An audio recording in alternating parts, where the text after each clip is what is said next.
Hello student,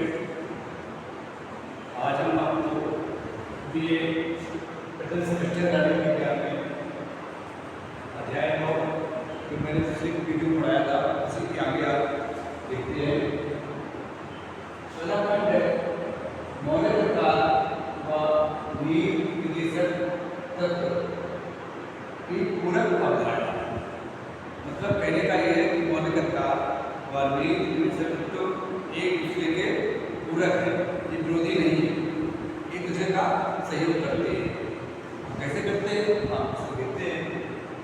जैसे पहला point है मौलिक प्रकारों का मुख्य उद्देश्य ऐसा वातावरण पैदा करना है जिसमें भारतीय नागरिक एक स्वतंत्र वातावरण में अपने अधिकारों के साथ गरिमापूर्ण जीवन व्यतीत कर सके।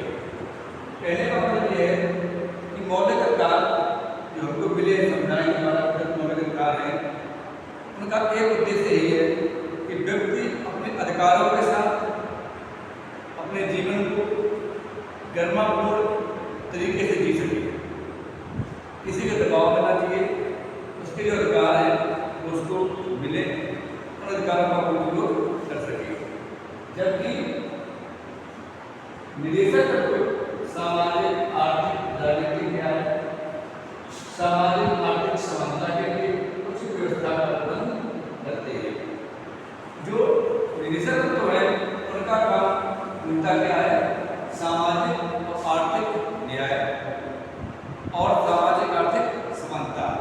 मतलब यह समाज में जो भेदभाव है उसको समाप्त करने का प्रयास करेंगे। तो निदेशक तत्व जो है वो सरकार का मार्गदर्शन करते हैं कि सरकार को अपनी जो भी योजना बनानी है आगे की योजनाएं, उन योजनाओं में नीति निर्देशक तत्वों को ध्यान में रख के ऐसी योजनाएं बनाई जाए जिसमें समाज में जो सबसे पीछे वर्ग में लोग बैठे हैं उनको आगे आने का अवसर प्राप्त हो सके और उनके साथ सामाजिक रूप से जो भेदभाव हुआ है उसको समाप्त किया जा सके, आर्थिक रूप से असमानता है उसको समाप्त किया जा सके और राजनीतिक रूप से जो वो भागीदारी नहीं मिल पाई अभी तक उस भागीदारी को भी उनको मिली। ऐसी व्यवस्था निदेशक तत्वों में की जाती है। दूसरा पॉइंट देखते हैं मौलिक अधिकार राजनीतिक न्याय की स्थापना करता है, जबकि निदेशक तत्व सामाजिक और आर्थिक न्याय की स्थापना करती है। मौलिक अधिकार का मुख्य उद्देश्य है राजनीतिक न्याय की स्थापना करना। मतलब राजनीतिक रूप से हम लोग के साथ जो भेदभाव हो वो नहीं हो पाए, ऐसी व्यवस्था मौलिक अधिकारों में की गई है। जैसे कि राजनीतिक न्याय में राजनीतिक में हिस्सेदारी लेना, वोट देना, चुनाव लड़ना, सरकार में शामिल होना, ये सभी चीज़ें राजनीतिक न्याय जाती हैं। जबकि निदेशक तत्व सामाजिक व आर्थिक न्याय को बढ़ावा देते हैं। निदेशक तत्वों का मुख्य उद्देश्य है सामाजिक और आर्थिक रूप से जो पिछड़े वर्ग हैं उनको आगे लाने का प्रयास करना, समाज में समानता स्थापित करना, ऐसा उनका उद्देश्य है। अगला है नीति निदेशक तत्व मौलिक अधिकारों का मार्गदर्शन करता है। निदेशक तत्व क्या करता है, मौलिक अधिकारों का मार्गदर्शन करता है, यानी कि जो मौलिक अधिकार हमको मिले हैं उन मौलिक अधिकारों को किस तरीके से लागू किया जाए, उनका माध्यम नीति निर्देशक तत्व होते हैं।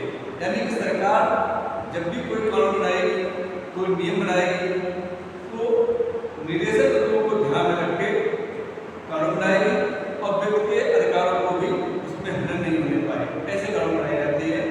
तो निर्देशक तत्व मौलिक अधिकारों का मार्गदर्शन का काम करते हैं। अगला है सज्जन सिंह राजस्थान राज्य 1964 मामले में न्यायालय ने ये स्पष्ट भी किया है। ये न्यायालय ने जो बात पूछे थे मौलिक अधिकार और नीति निर्देशक तत्वों के बीच का था, तो मेरे मामला और सज्जन सिंह मामले दोनों ही मामलों में सुप्रीम कोर्ट ने ये स्पष्ट कहा है कि दोनों यानी कि मूल अधिकार और निदेशक तत्व एक दूसरे के पूरक है, ना कि विरोधी। ठीक है, धन्यवाद। स्वतंत्रता